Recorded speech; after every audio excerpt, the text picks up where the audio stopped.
Stress can make you focus better. Willpower barely matters. Stay with me.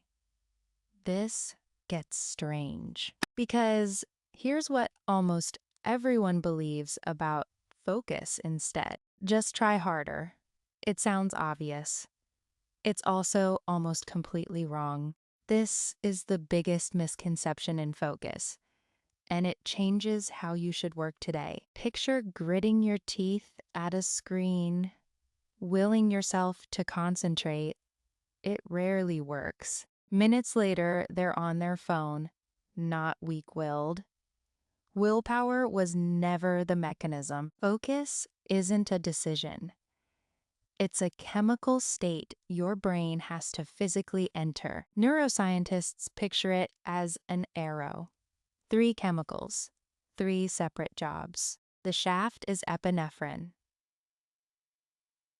adrenaline, pure alertness and energy, nothing else. Alone, adrenaline just switches on the engine.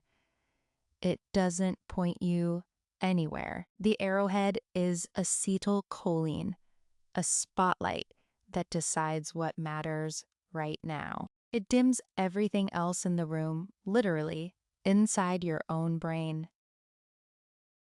And dopamine keeps that arrow moving. The engine behind sustained motivation, alertness, direction, momentum. Focus needs all 3 firing together, which is why just try harder fails. Willpower isn't on this list at all.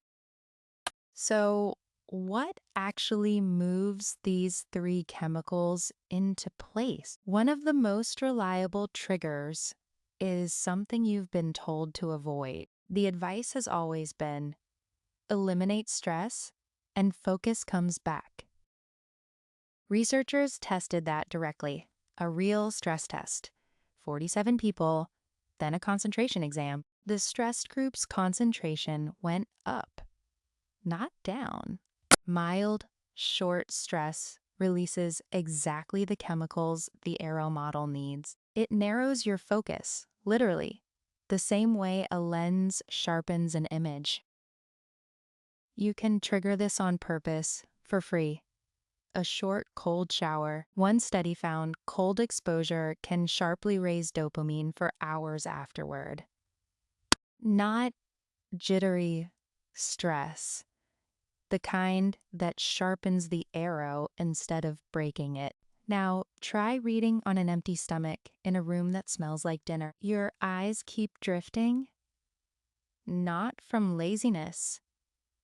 Your brain is choosing something else. Research on internal states shows hunger amplifies how strongly food cues grab your focus. Focus isn't only a spotlight you aim outward. It's steered from inside your body. Forcing focus onto something that isn't relevant to you feels like fighting yourself, because it is. The biggest misconception was never really about trying harder. None of this means you're stuck. The real tools just look different. Take a mindfulness daily practice. Breathe and gently refocus each time your mind drifts. That drifting isn't failure. The refocusing itself is what trains the circuit. Work in roughly 90-minute blocks, the rhythm your brain already runs on. Then deliberately do something undemanding for 10 minutes. That idle time is required. None of these tools rely on willpower. They give your brain what it runs on. So next time, just try harder doesn't work. Remember, it never was a willpower problem. If you want a structure built around exactly this, one guided practice a day, it's called POWSAR. One mindfulness practice a day, delivered straight to your inbox.